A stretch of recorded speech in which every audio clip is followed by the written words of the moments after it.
भन्दाखेरि आन्दोलनको सिरियामा जान्छु। जस्तै नि सीमामा नहेर्ने सशस्त्र प्रहरीले भन्सार कटाएर ल्याउँदाखेरि मात्रै आँखा हेर्ने गर्छ। यसलाई कसरी तपाईँले लिनुभएको छ? यसलाई हामीले चाहिँ हेर्दाखेरि सीमाबाट जुन लोकी भन्सार छ नि, लोकी भन्सार र बेलाबाट ल्याउँदाखेरि भन्सार काटेकै छन् त, भन्सार काटेर ल्याएको छन्। हामी पनि अहिले यहाँ वार्डवासीले पनि हेर्दैछु, हामीले पनि वार्डवासीले हेर्दैछु, हेर्नु तिनवटा भन्सारको।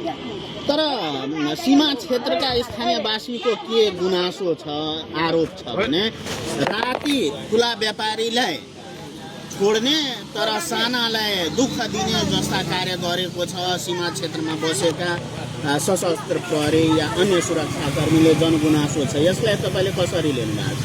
हामीले यसलाई चाहिँ जुन यसले काटेको छ नि तपाईँहरूको पत्रकारजीहरूको काम होइन। अब राति यिनीहरू मिलो मतोमा काम गर्छ, के गर्छ। अब राति त हामीहरू घरमा बसेर जाग्ने होइन, यहाँ आएर जाग्ने होइन, पहरेदारी गर्ने होइन। तर यो स्थानीय व्यक्ति हामीले बोल्दैछु मिलो मतोमा काम हुन्छ। तर यो बेकायदा यो मिलो मतो छ न भन्सारको कागज, तर पनि दुःख दियो भनेपछि सानालाई ऐन ठुलालाई चाहिने एउटा उखान छ भने जस्तै हो कि के हो? त्यही हो। त्यही हो।